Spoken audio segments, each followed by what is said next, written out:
jacked up review show. It's a jacked up review show. Jacked up review show. It's a jacked up review show.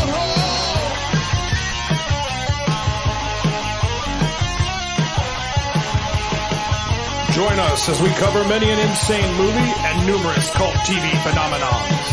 Are you ready to get jacked up? Are you with us? Then listen on. Listener discretion is advised. It's a jacked up review show. It's a jacked up review show. Jacked up review show.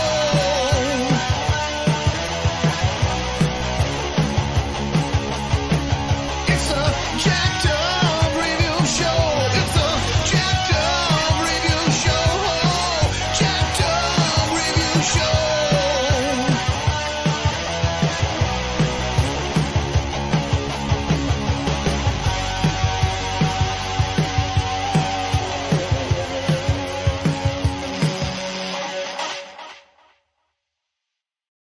They don't look like cops. They don't talk like cops. Now, what your mama tell you about the long arm of the law, huh? They don't even act like cops. Did you sleep with her? I don't think you call what we did sleeping.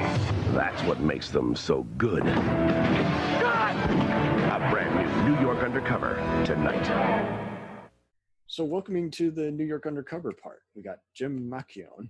And welcoming again. How's it going? just TV extraordinaire. Yeah, I don't know about that, but Well, giant fanboy, that is for sure. So did you were watching New York Undercover almost around the same time as parts of Homicide? yeah, kind of. Maybe a little later. Oh, good. Yeah, it syndicated a lot yeah, on now probably defunct not. channels like CTV and a few other places. And during college, I ended up watching the TV One special. TV One special? Yeah, TV One is a cable channel that No, I know the channel. they did a cool recap of the entirety of New York Undercover, how Oh, that's very Fox, cool. basically Fox executives, and they still have this problem, and don't let Empire fool you. They still to this day don't take pride in any show that has a bunch of minorities in the stars, and so they wanted it canceled at every turn. Wow, I mean, I grew up on some of those shows that Yeah, like minorities built. if In Living Color wasn't the highest rated, they were like, oh, we got too many black shows. Screw it. And they just tried to kill it at multiple turns. The music rights have made it impossible for there to be a DVD release of even season one, and CEO Andre Harrell, owned Uptown Records, who was one of the producers of it. And both psychologists played by Carolyn McCormick and J.K. Simmons appear on the show. So it's technically in the Yes. same universe as Law and Order and Homicide. But Created by Dick Wolf. yeah. And Kevin Arcady, who wrote a Homicide episode. it's such a shame. I haven't even seen the season 4 episodes, but I've seen it detailed in the documentary because, The final season? yeah, and it just ended on a cliffhanger. It's just like, That, with the guy from Martin. oh, Martin spent time and became the lieutenant, I think. Just didn't work, yeah. the lieutenant. Oh, that's right. Yeah, Just didn't work. Yeah, I didn't really even recall him in that. I enjoyed some of the other undercover stuff they did with Josh Hopkins as Detective Stone and Mercer Ryan as Detective Delaney. But yeah, it was pretty much at that point. It was just a watchable, seen it before kind of undercover kind of thing. How they do these undercover shows really is kind of also what helps makes the show stand out. It's definitely works in a Miami Vice, 48 Hours kind of way. Mm-hmm. And you instantly buy, Michael D. Lorenzo, who's Puerto Rican as Eddie, and Malik Yoba in his star-making turn as JC, an African-American detective, and they're all part of the 4th precinct in New York, and which I'm sure is a real thing, but they do a really good job of just like season 1 is a little dated, does too much by the book, so to speak, but it's still pretty watchable. I will say pretty much it avoids formulaicness by just instantly jumping into just the characters just really appealed, and you had the beautiful Lauren Valles, Yes. who was later on Oz, and a bunch of Yes. other movies and shows. Dexter as, Detective Marino, who's also the love interest of JC. And they really do a good job of just showing how they can hide it without making it become well known by the squad. What's your take on Jonathan Paglia, who is also the brother of Anthony Paglia, who's probably better known? Probably. Do you feel like his character kind of just has a messy storyline, both deliberately and unintentionally? But Paglia's character? Yeah. A little bit, yeah. He was good on the show. Oh yeah, for sure. I just mean, he kind of just after a while is like, man, his story's just gonna keep getting messy because he is just that's how deep he is. And I will say that this made Ice-T's pretty good on here. This is threatening villain. He overacts a bit, but it's not to the point where you're like, yeah, sure, I'm just watching something else. Yeah. That was kind of the point, though, I feel like. Right. And that's why, a little bit of an overact. So that's no big deal. If you can pull it off, it's like it works for a show like that, I think. Oh, that's pretty much it. Yeah, I'm with that too. I'm just like, yeah, if that's what you're going to do, that's what you're going to do. But just don't, just own the role. And it's like, yeah, so that started his relationship with Dick Wolf and everything. But they also have Elizabeth Rodriguez as Gina, Eddie's girlfriend. I guess you could say her storyline is just kind of whatever. Yeah. She's just there to complain. There's always just so many great guest stars. It's interesting seeing Michelle Hurd, who was later on other stuff like Blind Spot and Ash vs. Evil Dead, play a district attorney. We got Jesse L. Martin play a criminal. We got a bunch of other actors making appearances. Isaiah Washington. It's like, yeah, these guys, in their heyday. Quite a list. Even Tyra Banks and Naomi Campbell. It's like, wow, someone must have put them on a leash. Was New York Undercover shot in New York like Law and Order was? I think it was. Let me look at. So if you're going on Law and Order, or if you're talking, it makes sense these actors will go on New York Undercover as well. So Dick Wolf can be like, I had this other show. Right. Eddie Falco's on here briefly. Yeah. that pretty much. Just edgy. You can go on there. Mm-hmm. They have Lisa Vidal on here, who's the newspaper reporter, sister of Eddie. They kind of didn't give her as much to do, but she was cool, I thought. Yeah, I agree. Everyone, regardless of how many episodes they have, they leave a very good impression, which is what you're supposed to, and it's not easy, It's especially on a network show, but because much like Homicide, this is a good parallel where it's like it's one of the most watched shows, and yet there's still a restricted audience, and yet people can't seem to realize at the time how groundbreaking it is. And it's just despite us being pretty progressive there in the 90s, there still were just a lot of corporate people who just didn't have that at heart. It's like, yeah, this is the show we want to die, so we keep rescheduling it, and it won't die. And now when it finally dies, it ends at the worst possible time. Exactly. A lesser year. It's just like, fuck. News radio, anybody? You're right. Oh God, that's another good parallel too. And it's like the sitcom, which is so funny, and yet critics are just constantly mocking. And it's like, those are one of my favorite shows, but they changed that show 9 times. And yeah, it's just like, guys, if it's not broken, please don't fix it. Please don't fix it. It doesn't need fixing. So what's your take on Patty Quinn as Superior Lieutenant Cooper? It's like she's had a big illustrious career. Yeah. And she's on a Homicide episode, but I think she played the role well. Right. And I think she made the role her own. I think she did it. When I was a little younger, I didn't really like the character. That's because I was young and I'm watching the show. But when I started to get a little older, I really dug the character. She's gritty, she's tough. I think she does a good job with that role. And I'm sorry if we're using limited diction, guys. this is a very visual show. So if you watch it, you will totally understand how it is really unlike most of what you've seen. That's what stands out and keeps it from being just like anything else. And I mean, she had a good career later on shows like Third Watch and Sopranos, but she also, and even Rescue Me, but it's like, yeah, working with Andy Warhol totally makes sense because that's kind of, she's kind of an artiste.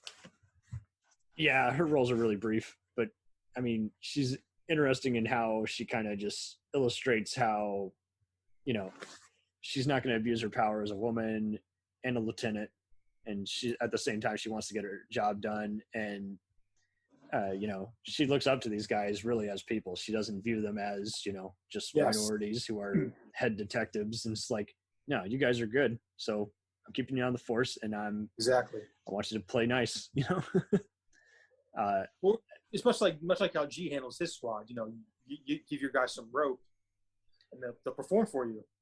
And they do a good job with maintaining the cover. And like you say, I mean, definitely similar to Giardello, where it's like, you guys are my brothers, you guys are my sisters, you guys are my kids in a way. I'm your stepmom. And like you say, it is interesting how they kind of show how it's hard to be a parent, let alone go undercover. And they do it in an atypical way. Like they'll just start it out atypically, and that's the characterization. It's like, I wish more shows would do that. They kind of do. There's parts of Chicago PD that do that nowadays, but there's other shows where it's like, you're grating on my nerves, guys. You're not going anywhere. You're just eating up time, and this is the parts which we fast forward so we get to all the shootouts and other bullshit. Exactly, yeah. It's like porn, where you see it for the content, not the actual material. So they're trying to build the character, but they're just giving us. But no, New York Undercover does that. I agree with that wholeheartedly. Yeah, they do it so well, and it's not like a Netflix show where it's like, okay, 5 episodes absolutely meant nothing, and they were just boring you and going somewhere, and then the last 5 were, oh my god, great! It's like, it's like, I don't go back and do all this rewatching, guys. I need to actually like dig it. I have to know that it's going somewhere and be as force patience upon myself. That's good enough for me, but there's other times where it's like, that's just not good enough. So there's some other good guest stars on here, and I hope other people watch them. I know Mario Van Peebles was in one episode. Keith David had a brief recurring role as like a priest. Jose Zuniga was playing a priest in one episode. He was the older brother of Eddie, and that was an interesting role for him, because nowadays he's often the bureaucrat who shuts something down, or the spoiled, or the dickhead cop or politician, and he just always steals any show. But like you say, I mean, what could have been? I mean, season 4 I thought started out well despite the recasting of the lieutenants, and then just fizzled away. It's just like no one wanted anything to do with it, and it seems like this is just perfect example of when the powers that be just have virtually no power, just a show will just fade away. Yeah, it's a shame. I mean, you would think Dick Wolf would have stepped in once in a while and said, at least release season 1 or 2. And it's like, no, it's just, there must have been a conflict of interest, since Uptown Records is also wants some money from this. Is like, can we at least cut out the musical segments at the end? Well, then what's the point? Because it's also a music show. Very much so. Even if you're not, and I mean, there is some great stuff. I think everyone can remember LL Cool J and Living Color, you know, songs that start out key episodes. It's like, the music was part of it, and in a good way. It wasn't making up for the lack of content. It really was helping characterize their world and appeal to the audience. So we can only hope, I guess, at this point, that it keeps getting rediscovered on the internet. I hope so. That was a good show. I mean, I would love to be able to, watch all the way through. Yeah, I was really impressed by the YouTube and Daily Motion links. I was annoyed at first how you kind of have to have it be full screen in order to make it take up the screen, because they were trying to bypass the copyright censors. So Gotcha. Hopefully they keep doing that. I think its influence is definitely in anything else that's an undercover show. Like years ago on TNT, there was a show called Dark Blue, and it was pretty much I know that show. I remember that show with Dylan McDermott. Yeah. Yeah, it was totally taking aim from that and Miami Yeah. Vice, just showing how people. It's funny. I actually recently started watching Miami Vice. No, all good. I mean, Uh, it used to be on TV land all the time, and then it just kind of just yeah, I'm stopped watching being it on syndicated. through like NBC's app on my Roku. Very cool. But yeah, Dark Blue. I remember that show. Oh. That show was okay. It would just dive right in. Yeah, it was fun. It just wasn't as deep as it wanted to be, but yet New York Undercover was kind of the same, but they, the characters were a little more deep, I think. Oh, totally. And JC and Eddie were way more developed than any character on Dark Blue, and that's what was great about it. Like what we're talking about, JC and Eddie are great leads, like great co-leads. They work great off each other. Very well casted. absolutely. And more or less, I mean, it is kind of a shame that much like NYPD Blue is just like, it was just so oversaturated by all the other shows at the time to where people just wanted to just mock it. Isn't that, NYPD Blue was like, isn't that the show which has, people being naked? And this was the show where it's like, isn't that the show with minorities? It seemed like there's just plenty of cynics back then.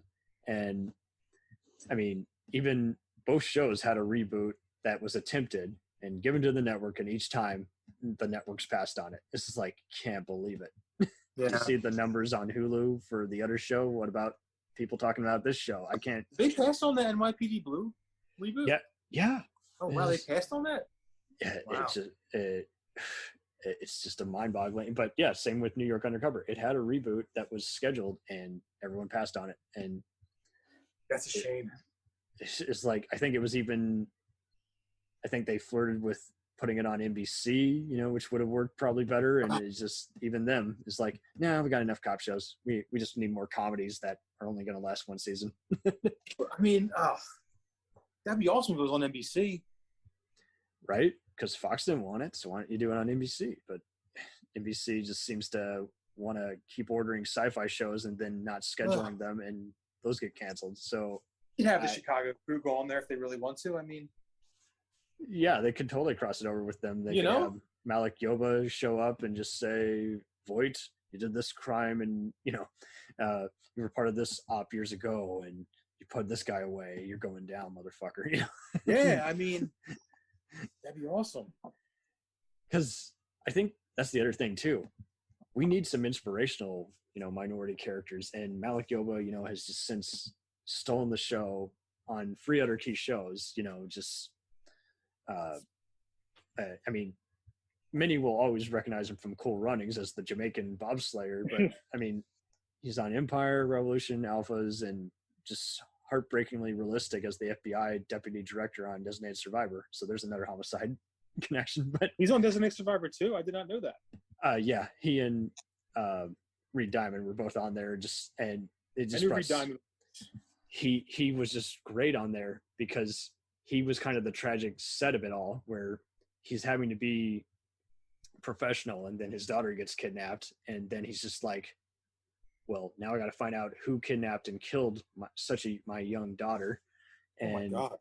and how do I do my job? Because I want to be a vigilante right now, and I'm not going to be a vigilante. I have to be by the book.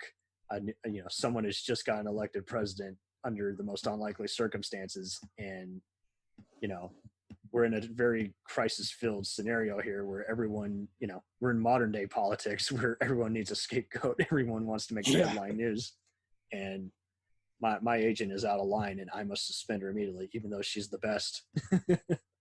Even though my heart's not even in being a federal agent anymore because my daughter's just been killed.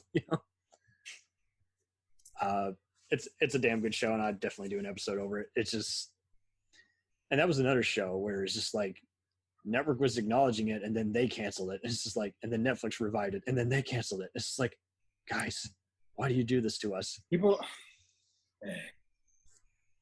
I feel like sometimes the networks just want to give some fanfare, but they just want to do the minimum. Yes. They want to do a party, but they want to buy everything from Circle K as opposed to an actual store. Exactly. I'll just go to the Valero across the street. You like pie? Let's get pie from there. And I'm like, no, I want you to go to Sam's Club or Costco if you're going to give us some damn good pie. Yeah, they want those initial ratings and just get people excited, and then We want to we break don't your care heart. We must break your heart. Can we break your heart? I want to break your heart. Please let us break your heart. Let us bleed you dry. So thank you ever so much for being on the show here. Where can we find you on the interwebs? I'm on Twitter. Okay, perfect. McKeone James. I'm also on Facebook. James McKeone. All right, wonderful. And you're welcome back anytime. Wonderful. I would love to come back. Had a great time. Yeah, we did. For those who don't know, we recorded 2 episodes back to back and just all in the span of an hour. Yeah. And again, I think Zoom and Skype are really just keeping us alive, because I chose the good time to just get into podcasting. Just it's like, hey, we can socially interact while the pandemic is still wiping us out. Yes. And just driving us insane. It's like I see people who just want to constantly just go to social media or constantly just get disappointed in life. It's like, no, life is short. Unless I'm not going outside, unless I must go to work. And other than that, I can interact with people from afar. You guys who aren't taking this serious, you can keep surfing and keep wondering why you're hacking and coughing. Exactly. Well, it's not worth it. There's plenty of ways to have fun, and talking about what you love really does kind of shine. Exactly. It's got to get creative. Creative. If only the networks were. Yeah, right. We'll return after these messages. Hey, feeling down? Feeling low? Not enough podcasts about movies in your life? Why not try They must be destroyed on sight. the new Podcast Cure-All, sure to get you right with the world and on a path to better living. We have exploitation, we have Italian horror, we have zombies, we have slashers, we have crime films, we have spaghetti westerns, we even have sci-fi and sex comedies. So take a dose of They must be destroyed on sight. as needed, and let the hosts, Lee Russell, Daniel Harper, Paul Romali, and the odd guest host cure what ails you. Warning, may cause atrophy, African consumption, black fever, bone shave, chin cough, colic, cramp colic, dropsy of the brain, elephantitis, grocer's itch, jaundice, mania, miasma, mortification, palsy, Pott's disease, rheumatism, scurvy, St. Anthony's fire, summer complaint, and worm fit in some people. Consult a physician before listening.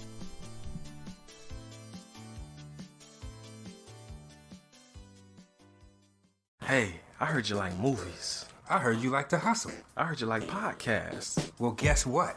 There's a podcast for you out there called The Home Video Hustle. Damn right. Every Friday, we talk about whatever movie PJ picks out the bag. What does that mean?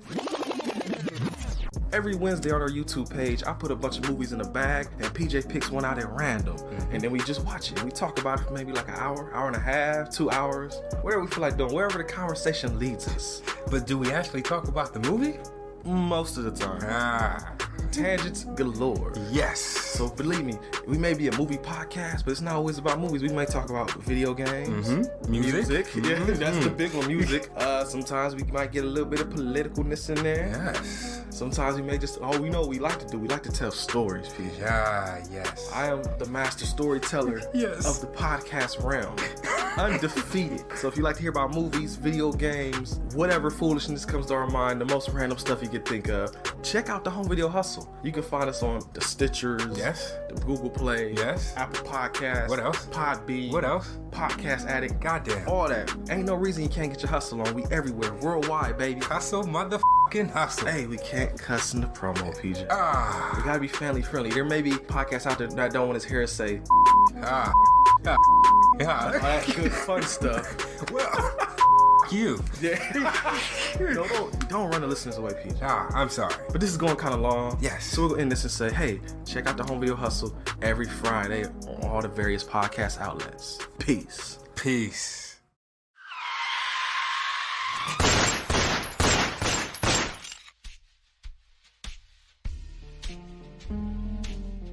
As far back as I can remember, I always wanted to be a gangster.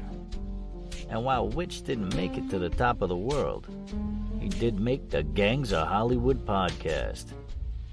So join the gang and enjoy a movie review podcast about movie gangs, gangsters, mobsters, and the mayhem they cause. You can find GOH Podcast on Facebook, Twitter, and Instagram at GOH Pod at www.gohpod.com, as well as your favorite podcast listening app. And remember, say hello to your little friend for me.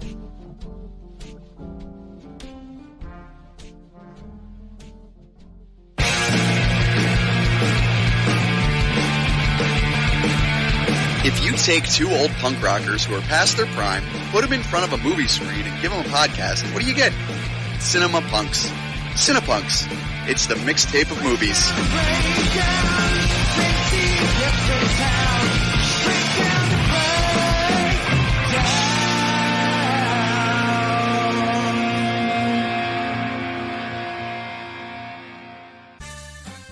Did you ever see a film at such a young age it left you traumatized with cinematic wounds? Necrophilia. It's a dead issue, man. Don't push it. Cinema Psyops is a weekly podcast documenting an ongoing experiment on the mind of an unwilling test subject. No one should have to watch this movie. Oh, no one should have to watch this? No one should have to watch this movie. Surprisingly, it's not a topic that a lot of people really want to tackle. I'm shocked, prudes. I know, really. Right? It's the next sexual frontier that no one wants to explore. I am, in the most sincerest of senses, disappointed in you. It takes a powerful goddess like Connie, jam her arm down the monster's throat and kill it. Oh, I'm still tripping out over that. Even as a kid, I was like, I gotta find a girl like that. Every week, I get a new look of disappointment that I never thought I could get out of her. Unimaginable. At 12 years old, you should not be watching this movie. Obviously. At 13, you should not be. 14, you shouldn't be. I'm not entirely sure even 17-year-olds should be watching this. Just because you're offended by something doesn't mean that you have the right to demand that it doesn't exist. Watching this film again, I had all of this like little nerd glee with everything that kept little popping history up. all popping up absolutely. at you. So I totally loved this film.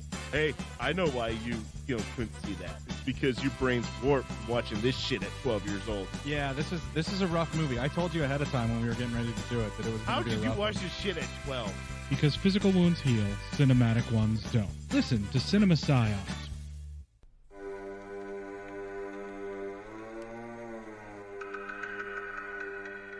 Hey everybody, I'm Corey. And I'm Zach, and we're the hosts of Podcasting After Dark, a cast dedicated to late-night horror and sci-fi of the 80s and 90s, often found on HBO and Cinemax. You know, the movies your parents didn't want you watching as a kid. You can find us every other week on Apple Podcasts, Spotify, Podbean, and Stitcher.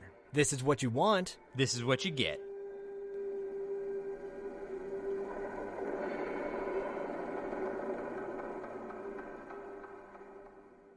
It's time, let's check our cue, baby. Pair it with a couple brews, baby. We love good movies. We love the bad ones too. So we watch them all and pass their lessons on to you. Oh yeah.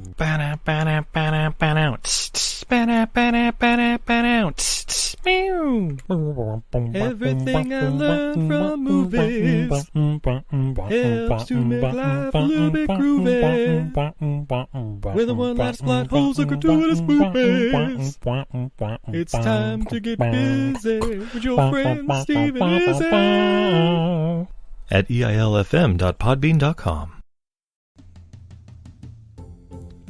Welcome to Who Was She podcast. I am your host, Tara Jabari. After a decade working in documentaries, marketing, and all things digital media, I found that podcasting is a strong medium to share stories. After years of producing for others, I decided to start my own biographical podcast. Who Was She will focus on the life of a woman throughout Baha'i history. The first season is about Lydia Zemenoff. Lydia's story explores the subjects of the power of language and faith. Her father invented the universal language Esperanto, and she came from a Jewish family and became a Baha'i. She grew up during World War I and was killed during World War II in a concentration camp, despite heroic efforts to save her life. How can one person's life intersect with so many others, connect across borders, and inspire a biography which inspired this podcast. Over the next few weeks, I will share her story with you and the lives that were most affected by her and those who affected her life as well. They include her father, Ludwig Semenoff, her spiritual mother, American journalist Martha Root, and the Baha'i German soldier Fritz Mako, who worked for the resistance undercover while having to serve the Nazi Party. I want to thank the author Wendy Heller and George Ronald Publishing for their blessing to let me use Heller's biography, Lydia, The Life of Lydia Semenoff, Daughter of Esperanto, as a main and instrumental resource for this podcast. So please subscribe and learn about this amazing woman who traveled through 3 continents in an effort to bring unity through the power of language. You can also find more information on our Instagram, Facebook, and Pinterest at Who Was She Podcast. Music was composed and performed by Sam Red. I am your host, Tara Jabari. Join us next time as we begin our journey about Lydia Semenoff.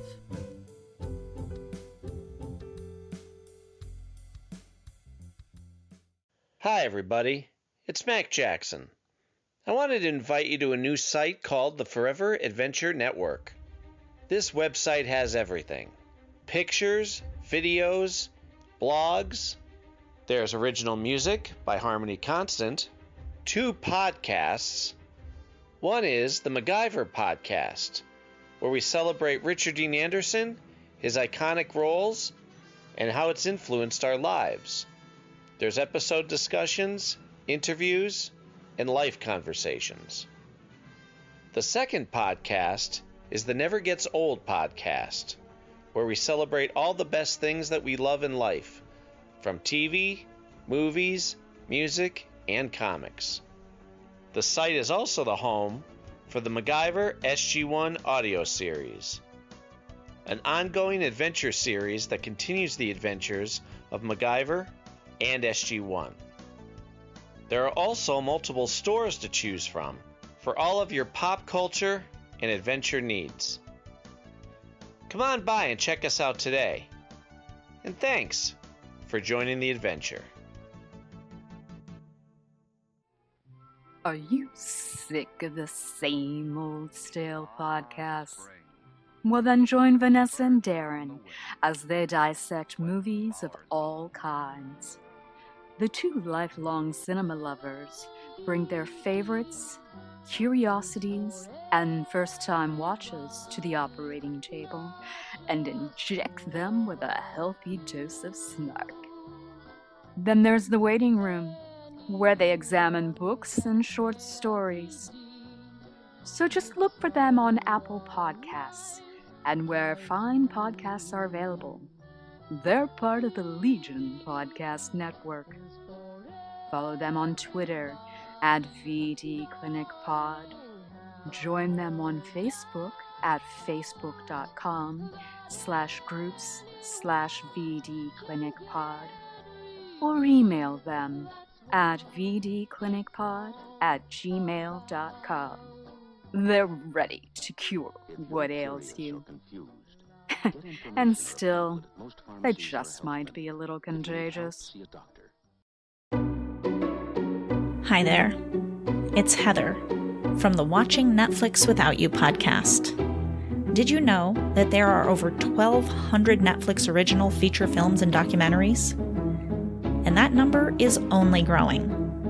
So I've made it my mission to watch as many as I possibly can. Then, with a delightful guest or guests, disclaimer, more often than not my brother Ryan, we spend an episode rating, reviewing, and discussing a film at length. The first half of every episode is spoiler-free for those who haven't seen it yet, and in the second half, after a very clear spoiler warning, we dive into it. And that's really about it. You can listen to Watching Netflix Without You on Apple Podcasts, Google Podcasts, Spotify, and more. We now continue with our program.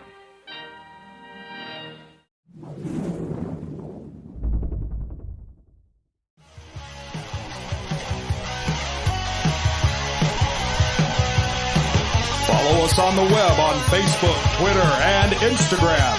The podcast is available on Podbean, Spotify, iHeartRadio, Anchor, Apple, and anywhere else podcasts are available. Feel free to review our show and leave comments on any of those sites. Thanks a million for listening. It's a jacked up